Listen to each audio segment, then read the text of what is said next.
Je viens de me souvenir d'une chose. Je reviens des courses et par hasard, je regardais mon ticket de caisse. J'avais oublié à quel point notre système de taxation était injuste. Regardez la TVA, tout le monde paye la même, que l'on soit milliardaire ou SDF. Et ce n'est pas le seul impôt qui fonctionne mal. Notre système de taxation de la propriété immobilière est injuste, inefficace et extrêmement compliqué à comprendre. Les dispositifs fiscaux n'incitent qu'à minima la circulation de la propriété en décourageant rapidement tous ceux qui veulent devenir propriétaires. Quoi qu'on en dise, nos mécanismes actuels de taxation sont un frein pour jouir de ce statut. Devoir payer chaque année près de 1 500 € en plus du remboursement de l'emprunt ajoute une difficulté supplémentaire.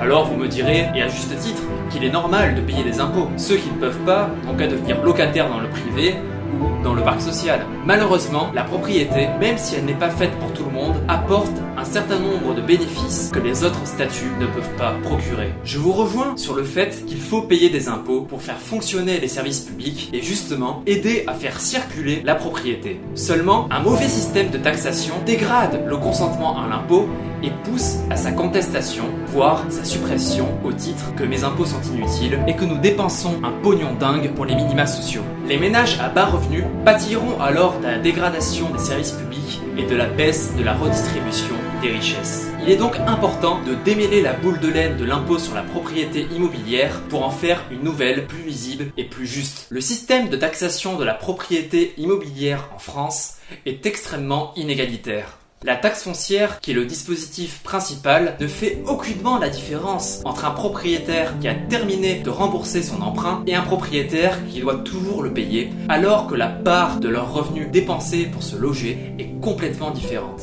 La taxe foncière institue également une grande inégalité territoriale. Elle se décide localement, donc elle peut être très variable suivant la localisation du bien immobilier. Les droits de mutation à titre onéreux DMTO, qui est notre deuxième élément de taxation de la propriété, frappent les ménages au moment de l'achat d'un logement. Il est calculé sur le prix de vente. Cet impôt pénalise donc la mobilité résidentielle des ménages car il varie beaucoup entre les communes où les prix sont élevés et dans les endroits où les prix sont bas. Et évidemment, il freine la capacité des ménages à accéder à la propriété car il augmente le coût de l'achat. Pour les plus riches, il existe également l'IFI, l'impôt sur la fortune immobilière. Si vos biens dépassent 1 300 000 €, vous devez payer cette taxe qui augmente plus la valeur due au délogement grandit. Malheureusement, vous pouvez être tenté de sous-estimer vos biens pour ne pas ou moins payer l'IFI, puisque c'est le contribuable qui doit en faire l'estimation. L'IFI est également très complexe puisqu'il y a beaucoup de déductions possibles. À cette liste s'ajoute ce que l'on pourrait appeler des impôts gadgets, c'est-à-dire des impôts qui rapportent finalement assez peu, comme la taxe sur les logements vacants, sur les loyers des micro-logements, la possibilité d'augmenter dans certaines zones la taxe foncière des résidences secondaires ou la taxe de 3% sur les immeubles détenus par certaines personnes morales. Pour un système plus simple, supprimons les nombreux dispositifs pour rendre l'impôt sur la propriété plus lisible, plus efficace et plus compréhensible afin de faciliter son acceptation. Adieu taxe foncière, adieu DMTO, adieu IFI, bienvenue à la nouvelle taxe foncière annuelle sur les valeurs vénales nettes de la dette immobilière contractée pour l'acquisition du bien.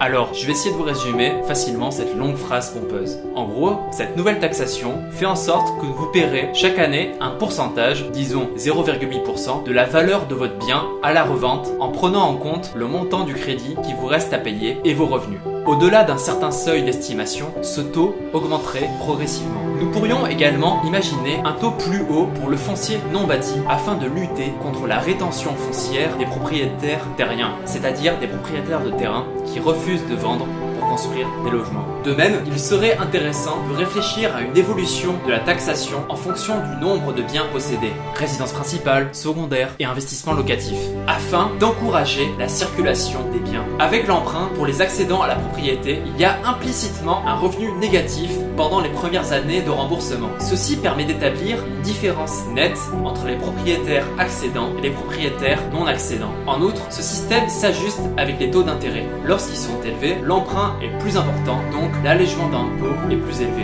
Inversement, si les taux sont bas, la dette est plus faible, donc l'allègement est moins élevé. Ce nouveau système est également un mécanisme de soutien intergénérationnel entre les personnes âgées qui sont souvent propriétaires et les personnes jeunes qui sont la plupart du temps accédant à la propriété. La simplification permettra également la publication régulière de données assez fines sur les titres de propriété ainsi que les valeurs, diminuant de fait l'opacité des marchés fonciers et du logement. Ce nouveau fonctionnement augmentera l'équité entre les territoires, accentuera l'effet redistributif de l'impôt entre les propriétaires sans emprunt et le reste de la population. Cette politique vise également à encourager les propriétaires non accédant à vendre leur patrimoine et donc à augmenter l'offre pour faire baisser les prix. Notre système actuel de taxation de la propriété profite essentiellement à ceux qui ne connaissent pas la crise du logement. Il est important de changer ces mécanismes pour construire une nouvelle imposition plus efficace, plus solidaire, plus égalitaire. Repenser la fiscalité de la propriété immobilière est essentiel pour faciliter l'accès au logement et faire circuler la propriété entre les Français. Parce que la lutte contre la reproduction sociale est un investissement de tous les instants, parce que les mal logés ont besoin d'un ou d'une porte-voix, parce que le monde ne bougera pas si nous ne nous levons pas. Engage-toi! Merci à tous d'avoir suivi cette vidéo. J'espère qu'elle vous a plu et que vous avez appris des choses. Vous pouvez vous abonner pour ne pas manquer nos prochaines sorties.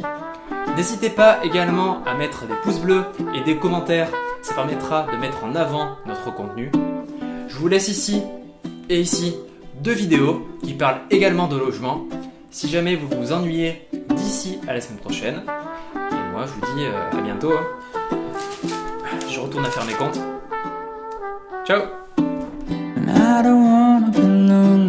When winter is freezing and trees start to bolt, and I don't wanna be sitting alone in a room that's just filled with my soul. And so I came to this place, I'm looking for a familiar face, and that's when I saw you. 'Cause you don't know me and I don't know you, but it breaks my heart. You're looking so blue on the last of the year. I just picked your name on the coffee cup, but a stroke of luck, the guy just messed up and gave your cup to me.